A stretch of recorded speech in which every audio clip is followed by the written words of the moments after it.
gracias a la completa recepción, y de igual manera aprecio a todos ustedes por regalarme parte de su tiempo en este sábado al municipio de Torreón y a las dependencias gubernamentales que mencionaban en su momento por recibirme aquí en la ciudad donde nací. Yo resido en Monterrey, ya tenemos 9 años sin venir a Torreón, y para mí siempre es un gusto poder estar aquí, poder ser recibido de una manera tan cálida como lo han hecho. Lo agradezco en verdad demasiado. Bueno, vamos a comenzar. El motivo o propósito principal de esta charla es pues hacer eco en este 2023, que como ustedes ya saben es el 100 aniversario luctuoso de Francisco Villa. Y voy a hacer un aviso introductorio que esta conferencia no se va a calificar ni se va a abordar la vida y obra de Pancho Villa, eso es ajeno. No, tampoco vamos a mencionar aspectos sociales de su vida o de sus gestas bélicas. Vamos a adentrarnos más en las principales, porque son muy vastas, emisiones de moneda que sus subordinados emitieron con autorización de él, de la denominada División del Norte. Si podemos pasar a la siguiente, por favor. El índice,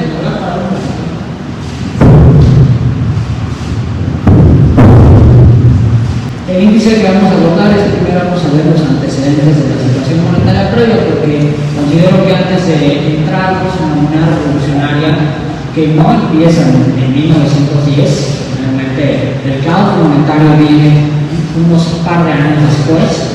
Realmente no fue con el fin del porfiriato, de hecho no hubo gran movimiento monetario considerable en ese año, siguió todo igual.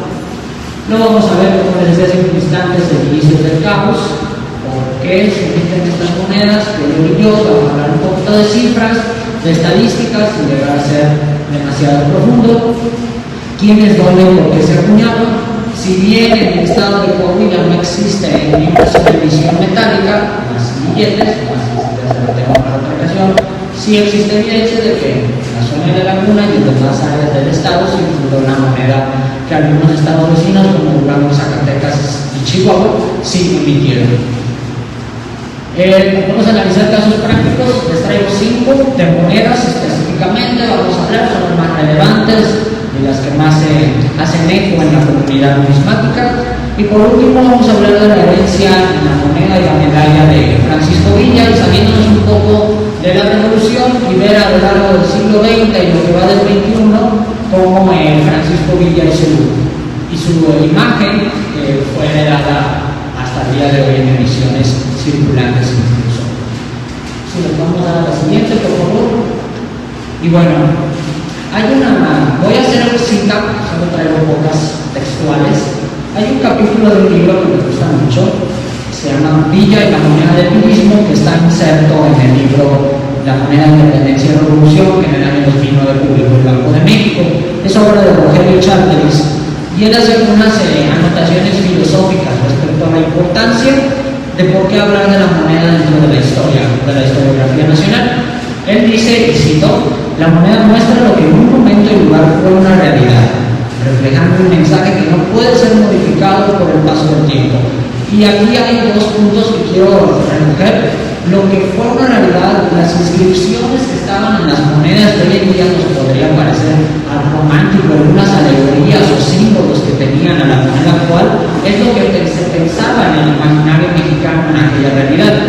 Y segundo, que no puede ser modificado por el paso del tiempo. Se pueden adulterar o alterar papel moneda o documentos o eliminarlos, pero para destruir una moneda pues se requieren altas temperaturas o enterrarla o hacer algo que es más difícil que otro tipo de cuestiones que conocemos.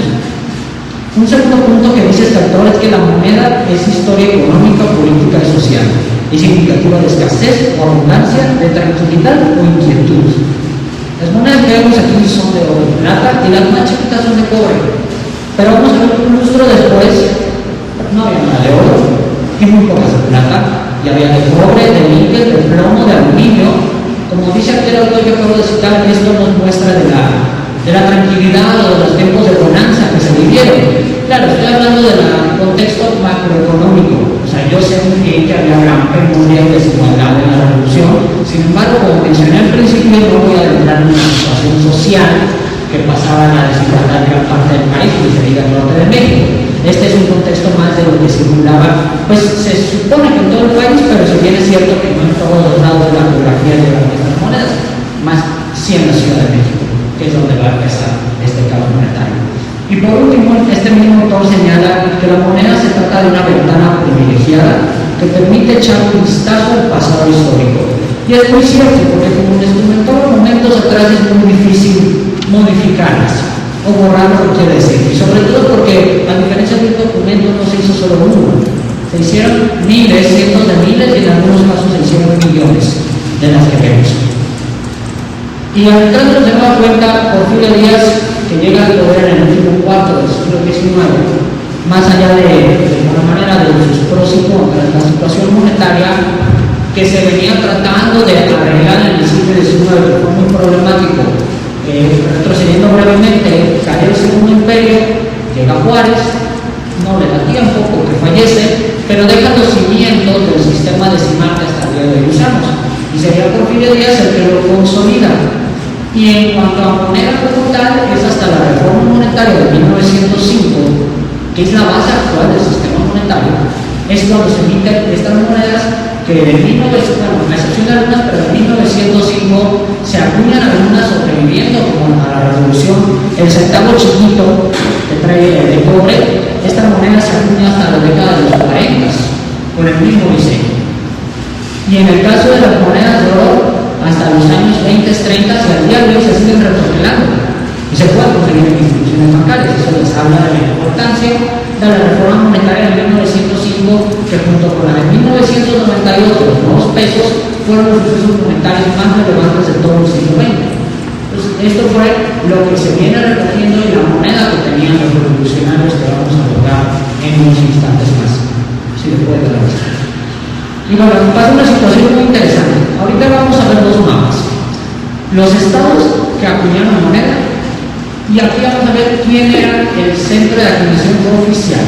Quisiera hacer hincapié en la palabra oficial, porque vamos a ver que los centros de acuñación fueron muy primitivos, rudimentarios, y se acuñaron en situaciones hasta bastante curiosas, diría yo. Antes de esta reforma monetaria que les mencioné hace un momento, México llegó a tener no simultáneamente hasta 16 casas de moneda en el país, no a la vez. Y antes de 1905, desde finales del siglo XIX, se decidió por una centralización que todo se haga en la Ciudad de México, como hasta los años 90 del siglo pasado.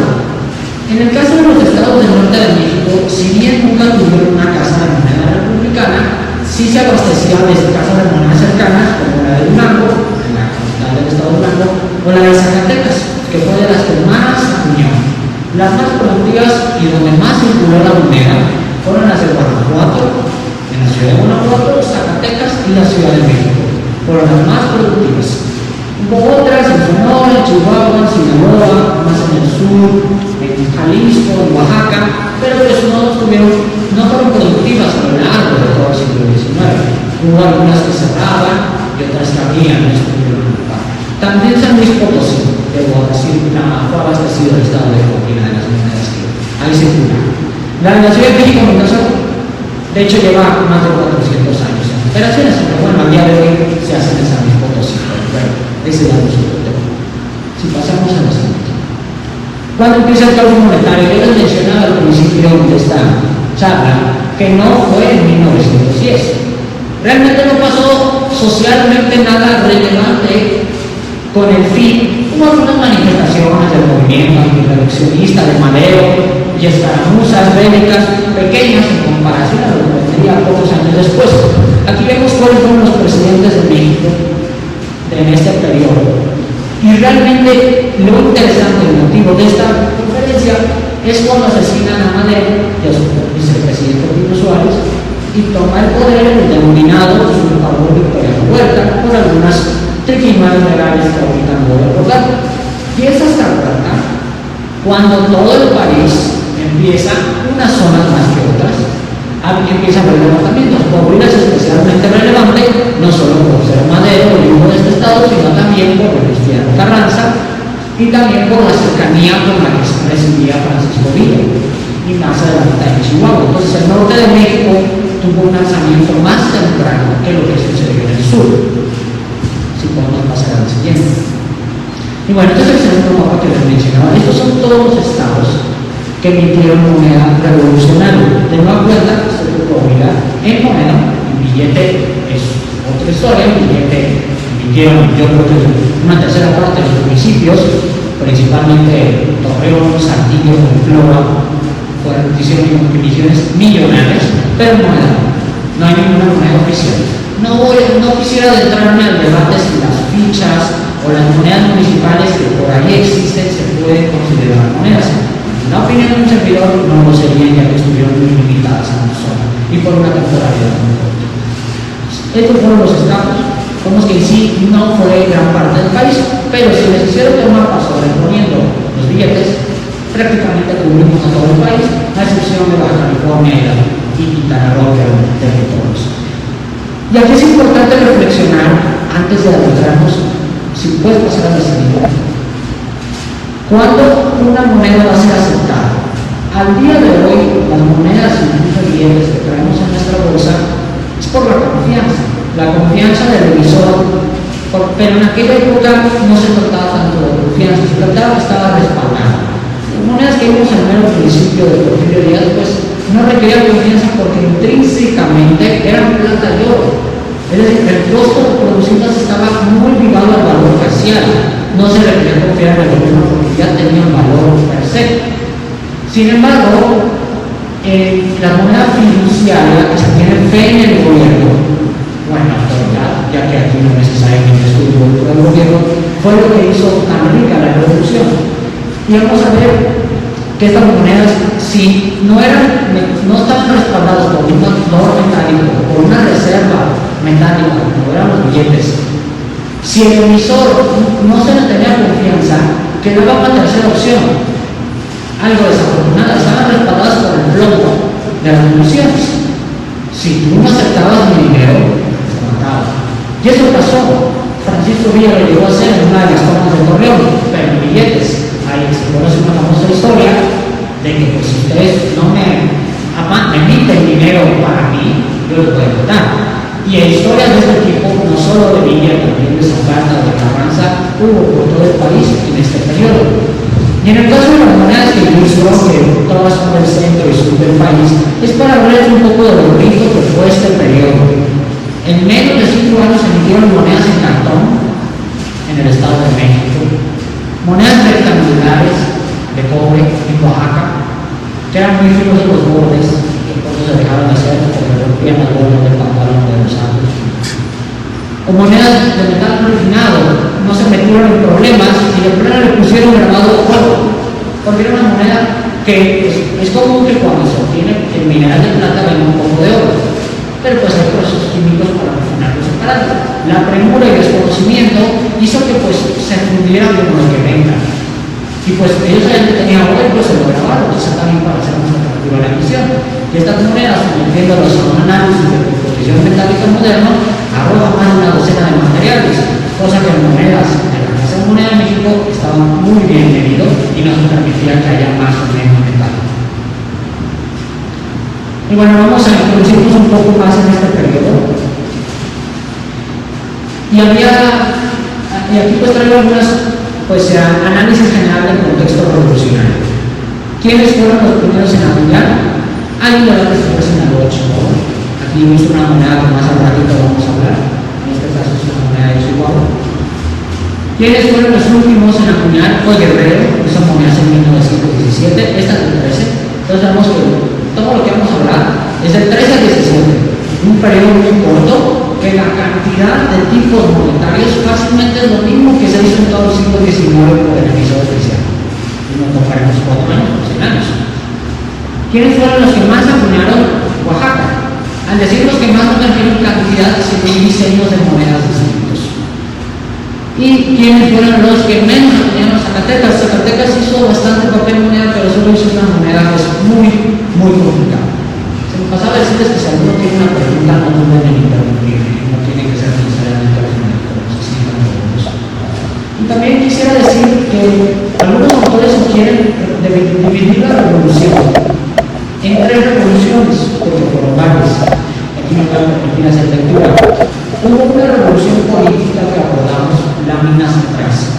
Fue la que Y esta revolución política termina con el Madero logró su cometido, que fue sacar a Díaz. Bueno, el interinato de Francisco de Navarra y las elecciones colombianas. Ahí termina la revolución política. Luego hubo una revolución constitucionalista que, a diferencia de la anterior, esta sí generó moneda. La revolución constitucionalista empieza cuando matan a Madero y Carranza se levanta las armas contra la vuelta.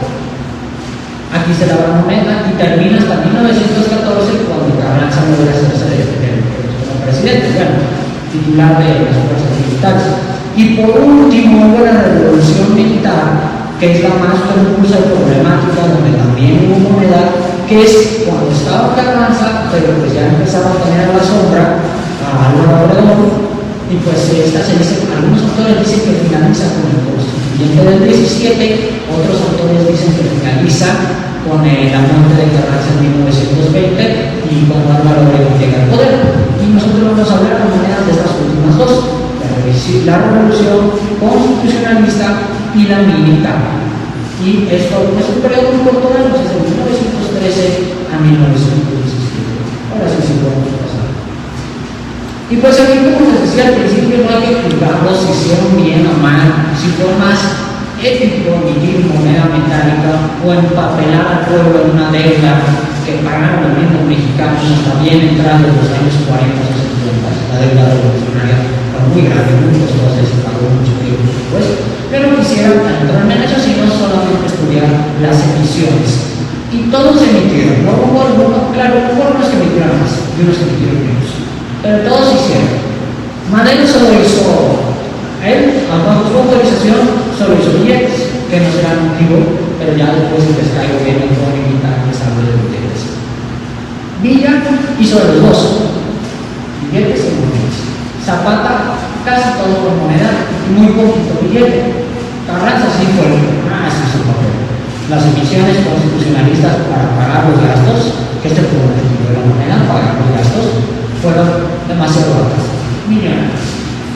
Sin embargo, como decía, vamos a estudiar las leyes. Se le puede saber. Hay otra cosa. Hay muy poca documentación de que el líder revolucionario como tal autorizara o estuviera presente o exigiera la moneda. A veces ni estaba enterado, pero pues como hoy en día es un alcalde o un gobernador, él no es unipersonal, él tiene subordinados que se dedican a una área específica, igual a día de hoy en el ejército. El secretario de la defensa no está hablando de lo que pasa en todas las zonas militares del país, y aquí fue igual. Si bien Villa nombró a todos estos generales en distintas latitudes del país, él no estaba ni más con los medios de comunicación de esa época supervisándolos día y noche, preguntándoles qué haces y qué dejas de hacer. Había de comunicaciones de vez en cuando, pero hay que dejar en claro que al igual que con Zapata, Madero o con Villa, no necesariamente la moneda que vamos a ver fue aprobada en su momento. Muchas veces tenían discrecionalidad de actuar. Y sobre todo que había una premura en hacer dinero. Aquí no era como que había un presupuesto, que recolectaban impuestos. Si bien en un principio hubo préstamos forzosos y robos, muchos robos, llegó un punto en el que la gente, hubo gran fuga de capitales a Estados Unidos, o la gente incluso se escondía, enterraba su dinero, o huía a ciudades en las que no hubo tantos problemas bélicos. Torreón fue una de las ciudades más asediadas. Bueno, la zona de la comarca lagunera. Entonces era más fácil cruzar a la frontera o irse a la Ciudad de México, ciudades un poco más protegidas. Entonces todos estos caballeros de aquí actuaron como pudieron. Y vamos a ver qué misión hizo cada uno de ellos. Vamos a entrar al primer caso práctico. Les traigo 5. Esta es de Chihuahua. Si bien yo no tengo un documento que diga con certeza que esta mañana estuvo en Torreón, yo quiero pensar que sí lo estuvo porque se conocen que estuvieron hasta en la Ciudad de México. Y pues para llegar a la Ciudad de México, pero no paso. Pues es muy probable que se estuvieran. Ya espero en algún futuro poderles dar evidencia más cercana de lo que pasó. El billete es más fácil, pero la moneda es un poco más difícil. Estas monedas de plata, como las dimensiones, la mayoría son tamaño onza, 38-40 milímetros. La plata está siempre final, es la de otras impurezas de otros metales. Abajo como la fuente de la casa subastadora y el precio que tiene. Vamos a ver que hay unas que están un poco lejos del poder adquisitivo normal. Y se llama coloquialmente dentro de la comunidad numismática peso bolita, por esta bolita. No se sabe con certeza cuál fue el propósito. Algunos dicen que era una impureza en el troquel. El troquel es el cilindro metálico con el que se acuña un disco de metal que se llama prospecto. Pero pues está muy grande para ser una impureza. Otros dicen que era algún medio para evitar que se falsificara, pero tampoco es certeza, no se sabe hasta el día de hoy, porque era bonita, pero en poco tiempo lo quitaron. Hay otro diseño que ya no tiene la bonita. Y por eso se llama así. Vemos que hay algún tipo de decoraciones, una rama quizá de encima, podría ser asemejado al escudo que tiene el escudo nacional, unos puntitos, había poco tiempo para hacerlas. Los que hacían las monedas a veces eran joyeros o orfebres que fueron secuestrados, muchos no lo hacían por voluntad propia. Y al otro lado vemos que dice H del Parral, que quiere decir Hidalgo del Parral. Esta moneda se fabrica en 1913 por órdenes del general Magno Guerrera. En Hidalgo del Parral también se acuñaron monedas de 2 centavos en cobre y 50 centavos en plata, que aquí no están ilustradas. Esta, junto con la de Sinaloa, que también vamos a platicar, se debaten si fueron las primeras en acuñarse en tiempo, en 1913. Algunos autores tienen la conjetura que podrá haber sido en septiembre. Y acuñaron igual en barras de plata de metal refinado que fue confiscado. Y los rebeldes no tenían manera de refinar metales. En el caso de las monedas de cobre de 2 centavos, que no ilustra aquí, se sabe que el cobre se estuvo robando los cables del sistema de tranvías del ferrocarril de Parral a Santa Bárbara. Pues así se hacía de la plata por la rodaban y el cobre pues como se podía. Si pasamos en el siguiente. Esta también es de Chihuahua, pero ya de Chihuahua capital. Aquí igual tienen las dimensiones, el metal y la fecha en que se subastó. Este es un diseño más elaborado, que asemejan los pesos que circulaban en el momento. Vamos a ver bastante la época del porfiriato, este triangulito con rayos, que es un gorro frigio. Este es un sombrero, es un gorro, y los resplandecientes son rayos del sol. Se dice, es un mito, no tengo nada para comprobarlo, que el dicho popular hasta el día de hoy de águila del sol, la águila por ejemplo estaba en la moneda, y el sol era este. Porque la gente, muchas veces analfabeta por la época, desconocía qué significaba el que era el oro frigio. El oro frigio en las épocas de los romanos era donde se ponían los esclavos cuando eran liberados. Cuando un esclavo estaba en libertad, le ponían un gorrito, color rojo, y la gente sabía que estaba en libertad. Se retomó en la Revolución Francesa como un símbolo de libertad, y como en el porfiriato nos gustaba demasiado los ideales de la Revolución Francesa, pues se decidió retomarlo. Y este se usó hasta bien entrados los años de los 70, el gorro frigio estuvo en las monedas. En Chihuahua, además de esta moneda de peso de 1914, se hicieron en denominaciones de 5, 10 y 50 centavos. Quisiera hacer hincapié en que las monedas de un peso eran denominaciones muy altas. Normalmente el salario del jornalero, incluso del soldado, era muchísimo menor. No crean que les pagaban una de esas salidas, era menos. Entonces, pues, trataban de calcular monedas con un poder adquisitivo, en el caso de la moneda oficial de la Ciudad de México también era el peso, para lograr pagar sin tanta moneda, ya que pues muchas veces no había papel moneda o no era tan bien aceptado. Generalmente con la moneda metálica se compraban armas. El papel moneda se usaba entre la sociedad, era más fácil hacerlo, pero muchas veces, por ejemplo, los mercaderes clandestinos de armas de Estados Unidos que abastecieron a México no necesitaban papel moneda ni emisor desconocido, pero sí necesitaban moneda de plata, que fácilmente podían vivir en Estados Unidos y obtener una ganancia. Aquí también vemos las inscripciones, que son importantes. Un peso CHA de Chihuahua, 1913. Ejército del Norte, la ley. Estaba arriba por las impurezas del metal, esta moneda con una buena condición, pero bueno, pues, así sea, porque el metal no estuvo refinado, o sea, fundió de mar, aquí estaba arriba. Los defectos de troquelación o laminación o acuñación son muy normales, no esperen moneda perfecta, aunque esto también es una buena condición. Aquí decía el Ejército del Norte, la ley, que es 90% plata, y al otro lado de la República Mexicana. Es un diseño bien elaborado en comparación de otras que vamos a ver, si le pueden dar el siguiente. Esta es de las más feas, pero vamos a ver por qué. Tiene un motivo de ser. Probablemente no estuvo, no le entiendan muy bien al diseño. Dale una siguiente. Esa es la moneda de Hurtado. Esta es la moneda que circulaba oficial que hizo la Ciudad de México y también la Casa Mundial de Culiacán, la de Zacatecas y la de Guanajuato antes de ser cerrado. Esta era la moneda que desde antes de la revolución estamos acostumbrados.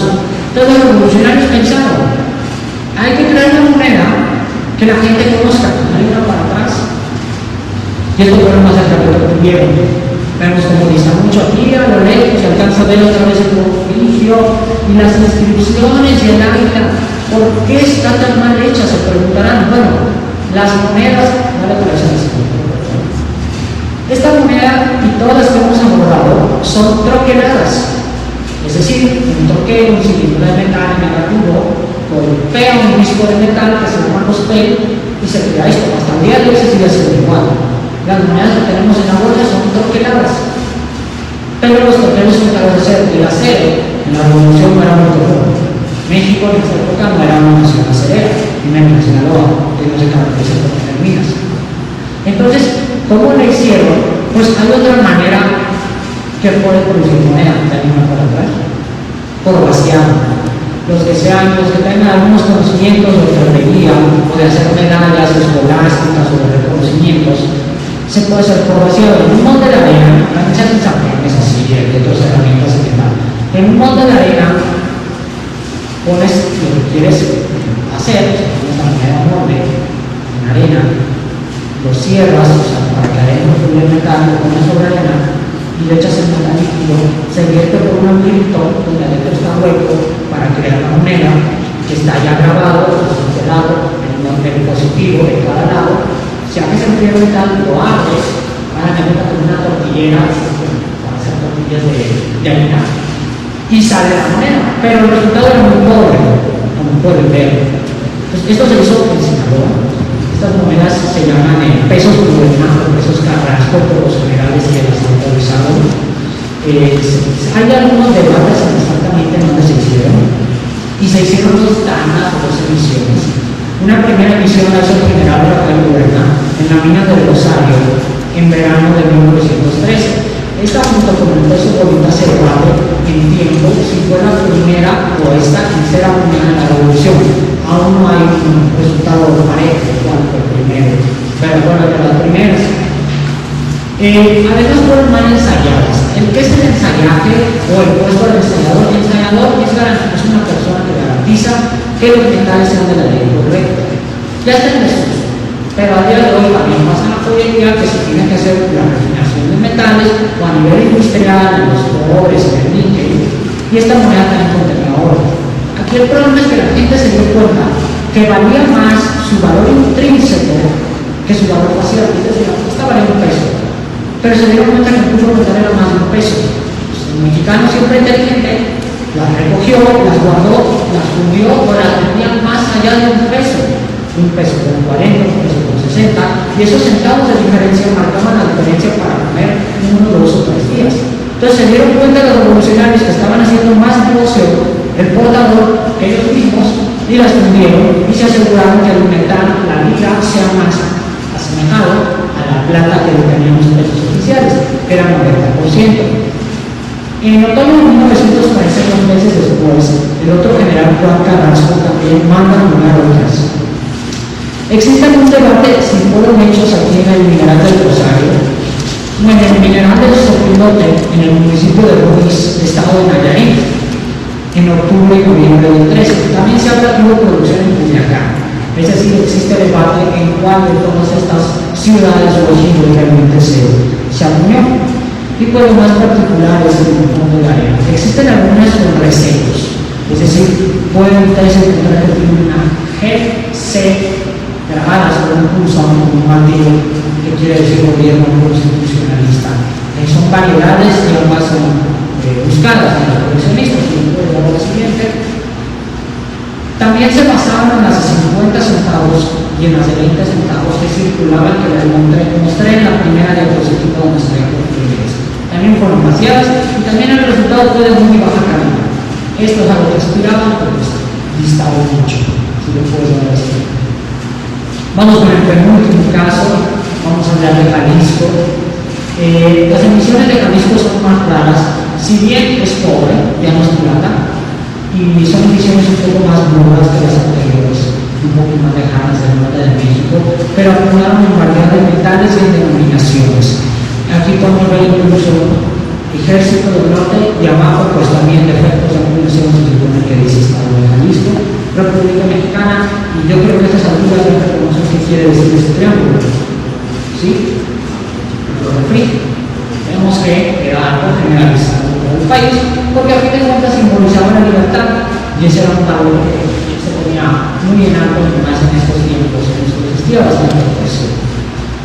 Igual asemejaban el numeral grande del cinto con el símbolo del centavo cruzado, que era igual a las monedas que circulaban, que se llamaban de monograma. Pues trataban de que la gente asemejara el dinero provisional o revolucionario con el que conocían de años atrás.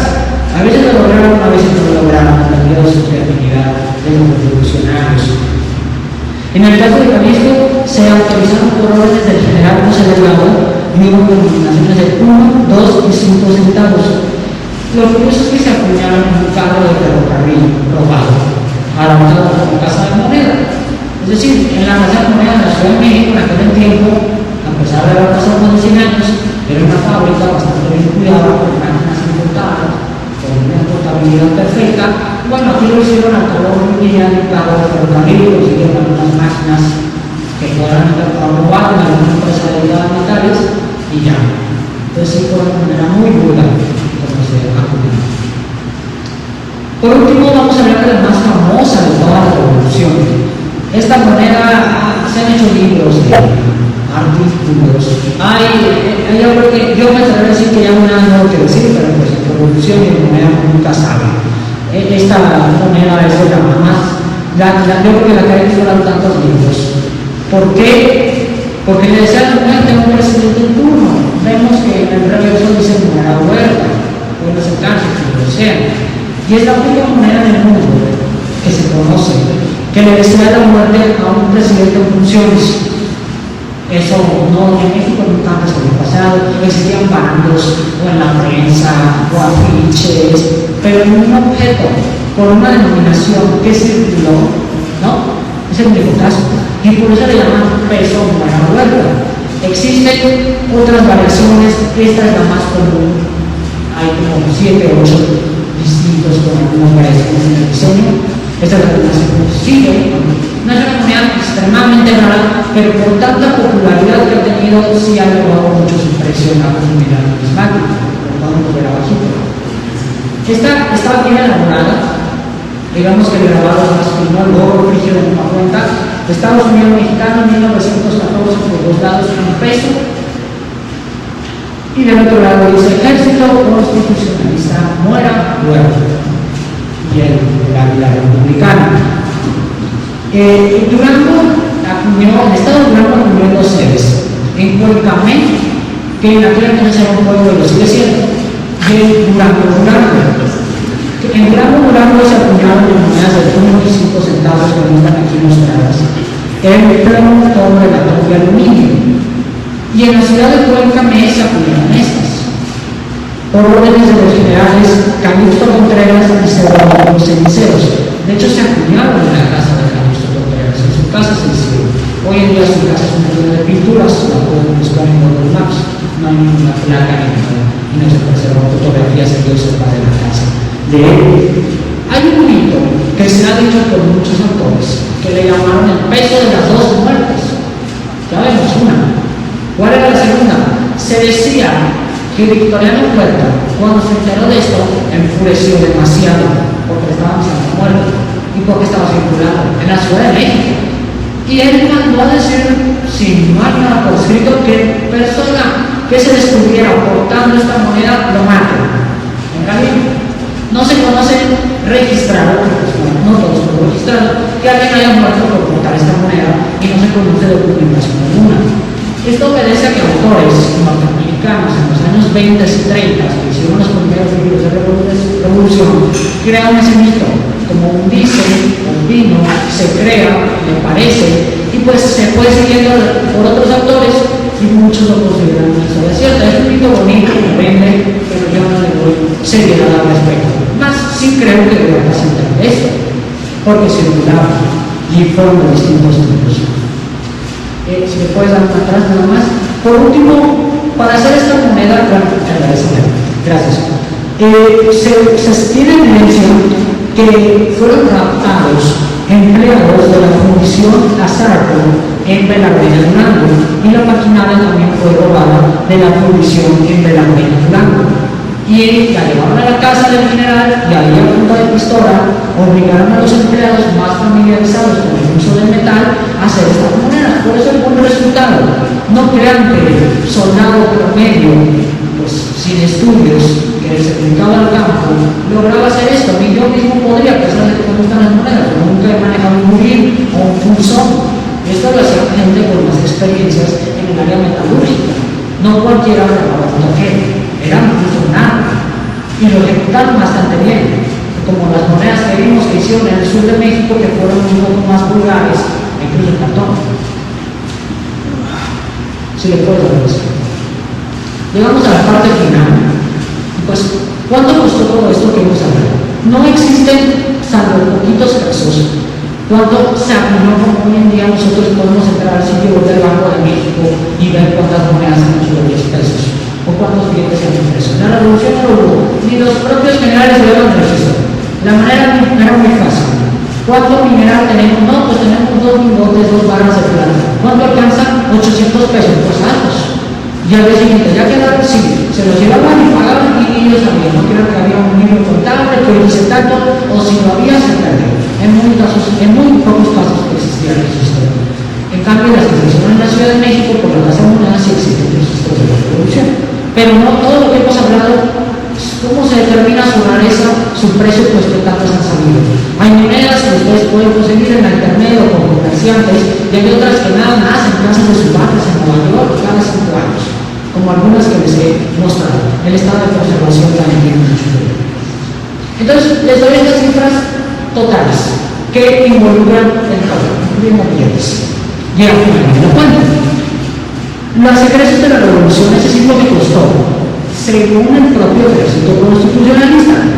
Los constitucionalistas repudiaron todo lo que hizo Huerta. Ellos no admitieron el gasto de Huerta, también rechazaron un poquito de la Convención de Aguascalientes, también rechazaron un poco de lo que se hizo de Zapata. Entonces solo tomaban las cifras de que ganó, porque al final de cuentas ganaron los constitucionalistas y la historia la podemos llegar. Para ellos costó 96 millones en oro, o la impresionante cantidad de 855 millones en papel. Y ustedes no es como que escogiéramos, bueno, pagó el oro. Es que no lo había, no lo tenía. Los pusieron las dos para ver cuál llegaba primero, porque obviamente lograron esta. Pero que se fue pagando préstamos y créditos. Por algo le cerraron la deuda externa mexicana, estuvo congelada más de 20 años. Porque mientras no pagáramos esto, no tuvieron préstamos al exterior. Pero eso es otro tema. También otra cosa que es importante, vimos las monedas de peso, las de 5 centavos, las de 10 centavos, pero ¿cuánto costaban las cosas? Existen por la prensa, obviamente eran en algunos puntos más caros, más baratos. La mayoría de los registros están en las ciudades grandes, como la Ciudad de México. Más hay estadísticas de lo que subieron los precios de 1913 a 1916 en inflación. No entrar en términos profundos. Es decir, no se pongan matemáticas, corrígeme si me equivoco, pero sí, el maíz costaba $1 en 1913, al término de este periodo de futuro solo costaba 2.400. O sea, tenemos impresiones que son montos que al día de hoy, en época contemporánea, me parece que no hay país actual en el mundo que tenga montos inflacionarios en la canasta básica tan elevados. Entonces, vemos cómo la revolución, pues al día de hoy la hablamos con orgullo. Yo considero que se lograron bastantes cosas que al día de hoy tenemos, la Constitución. Sin embargo, sí la pasaron muy mal las personas que lo vivieron, e incluso el Torreón, que a pesar de que era una ciudad bastante industrial y destacada en el norte de México, incluso por arriba de Monterrey en la época, sufrieron eso. O sea, tenemos un país que más de 3/4 partes no tenían acceso a alimentación, a salud, incluso a leer y escribir. Pues, con estos precios fue muy difícil y la cosa no se estabilizaría hasta después de los años 30, porque ya es ajeno a este temario, pero en los años 20 no fue todo por paz. En Colombia se podría decir que sí, pero en el centro y el Bajío y en el sur aún hubo movimiento de sublevación. Si le puedes dar el centro. Y bueno, ¿cuánto costó en cifras modernas en autores un poco más imparciales? Bueno, hay un libro muy bueno que pongo aquí al pie de presentación de la gran amiga. Y vamos a ver cuánto debía el país antes y después. Cuando se va Porfirio Díaz, debía 578 millones. En 1923 se sientan en la mesa con el país medianamente pacificado los que ganaron. Estaba Álvaro Obregón, estaba de la Huerta, Adolfo de la Huerta, y por el otro lado estaban los norteamericanos representados por la Comisión de Banqueros de Nueva York, que le debían mucho dinero. Y se fijó la deuda de todo en 1.459.737.587 pesos, casi el triple. ¿Y cuánto tiempo pasó? 12 años. Y esta es la deuda desde que se creó México. Entonces vemos que la deuda de 90 y pico de años, en solo 11 años, casi se triplica. No tenemos, bueno, quizás en los 80 sí, un nivel de endeudamiento tan alto en esta época. Y todo esto lo pagamos, bueno, ya obviamente, pero se pagó por décadas. Entonces, pues sí, en mi opinión, no, obviamente yo no soy quien para calificarlo, pero sí fue un movimiento venido demasiado costoso. Y aquí son números. No quisiera entrar a vidas o cuestiones sociales que son más difíciles de abordar. Aquí solo estamos hablando de manera de números. Y aquí está el número que califica. Bueno, aquí una fotografía de la Casa de Moneda Nacional. Entonces eso ya lo dejo a reflexión de ustedes, a debate, a conversación, hay muchas fuentes, a mí me gustó esta, pero pues a fin de cuentas todos vamos a participar. ¿Puedo hablar lo siguiente? Y pues yo les dije al principio que íbamos a hablar de, ok, ya me han dicho todo esto, Pablo, ¿y qué nos deja Villa? Villa dejó mucho, porque a diferencia, Carranza representó el estadismo, ser disciplinado, irse por las reglas, hacer las cosas bien, hacer leyes, Madero igual, gente disciplinada, gente de bien, igual pero hubo dos que se identificaron todo el imaginario mexicano, con el ser revoltoso, salirse de las reglas, salir para adelante, de no tener nada, tener mucho, de hacer lo que yo quiera, de tener muchas mujeres, de tener muchos hijos, de que nadie puede conmigo, y ese fue Francisco Villa. Y más en el norte, quizás si estuviéramos en Guerrero o en Morelos hablaríamos un poco más de Zapata, pero aquí en el norte de México, y se vive en Coahuila, el ejemplo de la rebeldía, del éxito, de que todos la podemos es Francisco Villa. Y yo no critico eso, estoy muy de acuerdo. Porque logró.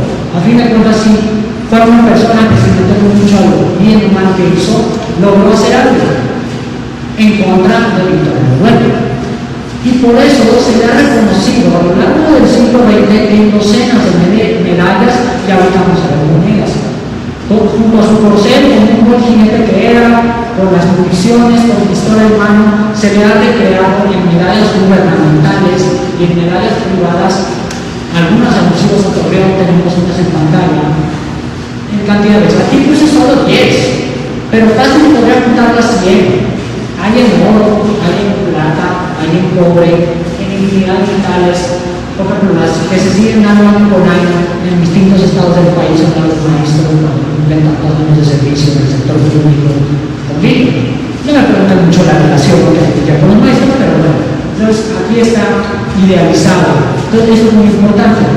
Y más en toda esta década, en 2010 a la fecha, que como al día de hoy en este año se sigue hablando de la revolución, pues hay igual más además. Y esto no escapa de las monedas, estas son medallas, es decir, que no circulaban. Pero si me puedes dar la siguiente. Esta es de oro, la de mero abajo. ¿Perdón? Es de oro, la de mero abajo. Es vermelho, oro sobre plata, o gana.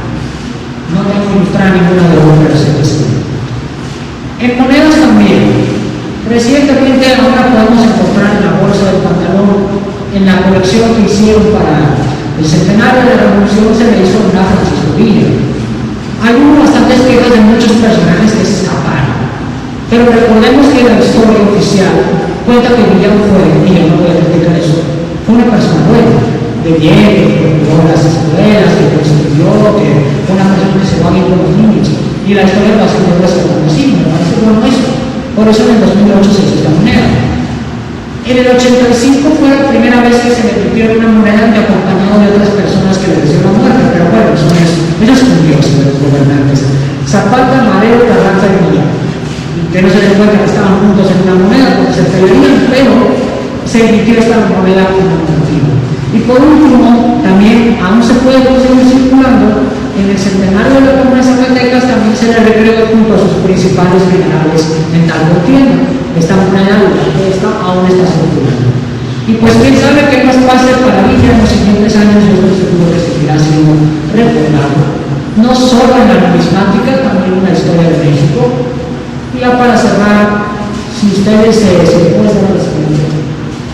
Si a ustedes les gustó esta plática, si desean aprender más, o contactar a un servidor, tengo un blog, en ese blog pueden acceder, yo lo reviso frecuentemente, hay un código QR, si lo escanean lo suben directamente, ahí está la liga, y pues para cualquier duda o comentario, yo a sus órdenes en Monterrey, en su casa, les agradezco mucho su presencia, haberme invitado,